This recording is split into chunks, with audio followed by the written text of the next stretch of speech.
Someone from an extremely distant tax bracket to see you, sir. Call when you're finished. I'll frisk you and show you to the door. So, you must be... Duckman. Duckman. Yes, I suppose you'd know.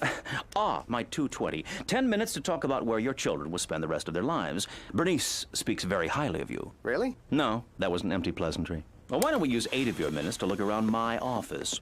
This, of course, is my legacy.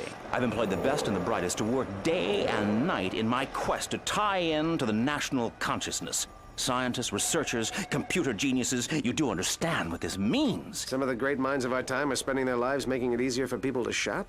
Well, yes, and more. You're looking at the future.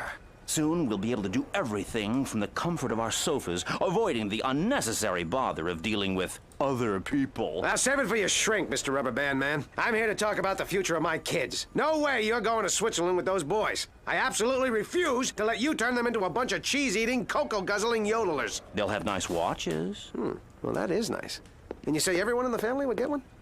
I have no interest in taking your children per se. My only desire is to give Bernice whatever she wants. Starting with those cojones, eh? 4. You have to applaud the man that came up with this whole insurance concept. Believe me, those children will have everything a child of their generation could ever need. The finest therapists, parole officers, and rehab centers money can buy. Money, money, money! Is that what it's all about? The real question is, what are you planning to do with all your money? Make more money. And with that money? Make more money. And with that money? Make more money. Darn, I thought I could trip them up on a less than noble life's ambition. Well, you don't even know my boys. How do you know they'd even be interested in living a life like yours in a house like this? Actually, this is my car. Well, guzzles gas, but I only have to change the decor every 12,000 miles. Got its own airbag, too. Pardon me? What? Oh, I said, what's that there, ragu? Good save. Look, Dillweed, you think basking in unbridled luxury with all life's advantages is really what's best for the children? Well, never mind. The point is we should leave it up to the boys to decide who they want to live with. A complete stranger or the father who brought them life. Hey, kids! Picked you up a little something on the way home. Say, kids, picked you up a little something on the way home. Oh, Next week, I'll get you a championship franchise. Skip to Maloo, skip to Maloo, skip to Maloo, my darling. Eat my jet spray, peasants! What's this do? Boys, remember our little chat about knocking limbs off national monuments? Bernice, they're only kids once. Well, what the hell are you staring at? We heard about Bernice's wedding, Mr. Duckman. And we'd love to help out any way we can. Good. You can be the rice. Hee. Newt. I'm desperate, Corny. Bernice is marrying that billionaire in 2 days, and they're determined to take the kids to live with them in Switzerland. What would you do? Apply all my powers of concentration and put forth a heroic and single-minded effort to find statutory and/or emotional grounds to get them to stay. If you were me? Oh. Buy him snowshoes and kiss him goodbye. There you are, Duckman. You caught me at a bad time, Bernice. I'm here. You are so cute when you're being a social lubricant. I just came by to tell you that this competition between you and Dilly is totally unnecessary. It is? I knew you'd come to your senses. I knew you wouldn't break the bond between a father and his children. I didn't have to. Dilly's lawyers are going to do it for me. They found a minor piece of boilerplate in Beatrice's will. Oh, fellas! These gentlemen are from the firm of Dahmer, Manson, Gacy, and Bundy. Set the electron probate microscope to loophole.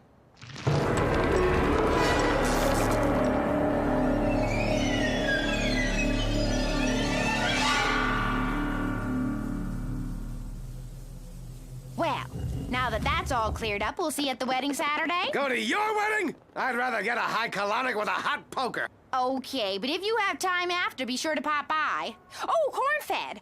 Since you're like one of the family, Dilly and I were wondering if you'd do a few hours of karaoke at our reception. What are you trying to do, Bernice? First you come between me and my children, now me and my partner? Cornfed and I are inseparable. We're a team, like Astaire and Rogers, Lewis and Clark, Norman Bates. Anyway, we have a bond that can never be broken. Isn't that right, partner? Huh? I was thinking my tribute to Liza. If you're not committed to karaoke, I'd do a Jello Biafra meets Lerner and Lowe kind of thing.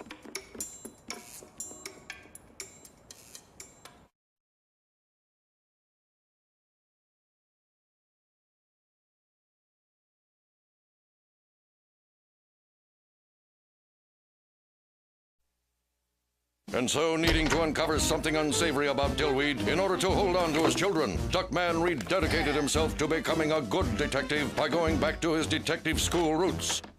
His investigation left no stone unturned. Along the way, uncovering something called the Ark of the Covenant. Someone called the Lindbergh Baby. And the secret ingredients to Spam. Ooh. But as for Dillweed, nothing incriminating could be found. The only mistake Duckman could turn up was an attempted hostile takeover of Popeyes. Dillweed thought he was getting a chicken franchise when in fact it was a glass eye factory, and he ended up with millions of glass eyeballs he couldn't give away. Wow!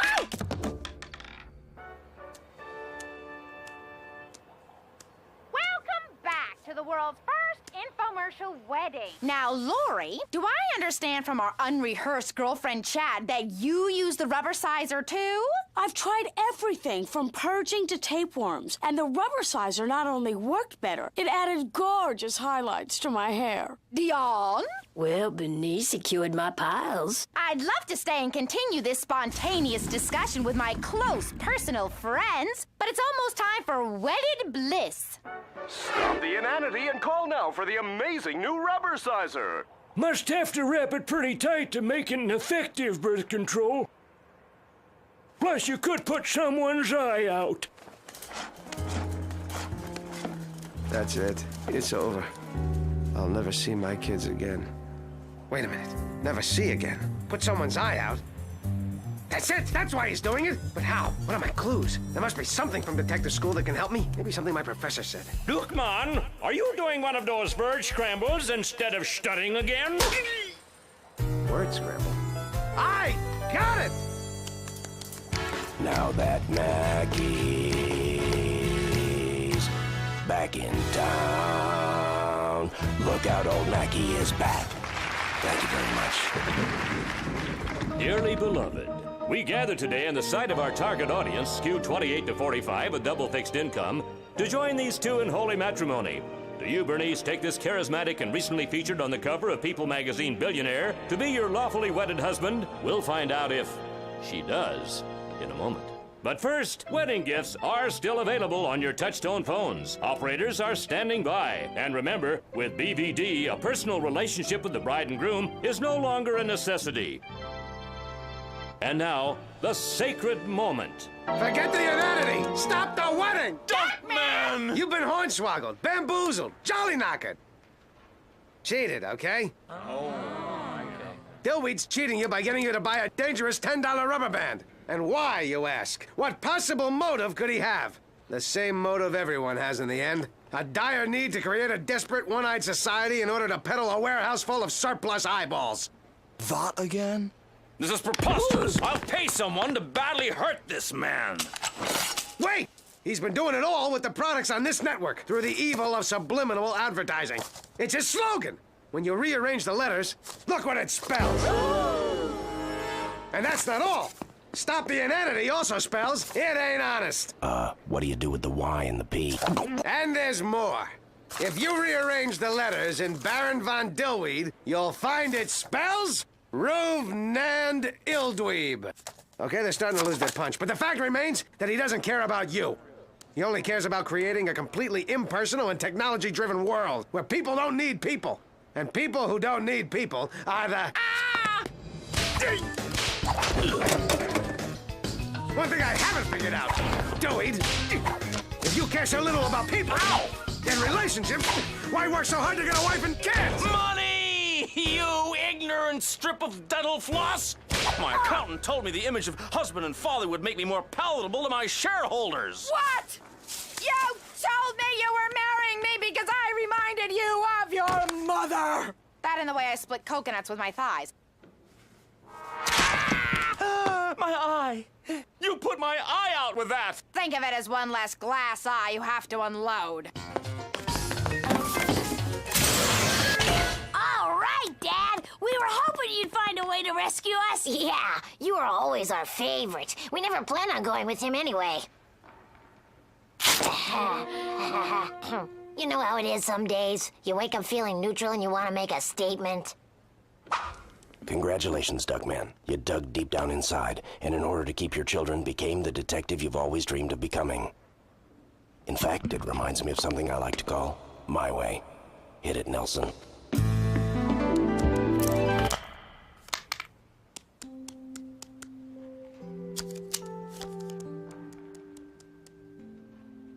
Thank you, Duckman. And thank you for saving me from a terrible fate.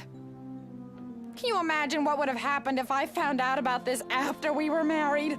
I would have been trapped in a loveless marriage, legally bonded to a devious criminal who I could have divorced and sold for half his multi-billion-dollar fortune! Ah! When does Aunt Bernice throw the bouquet? Duckman! Duckman!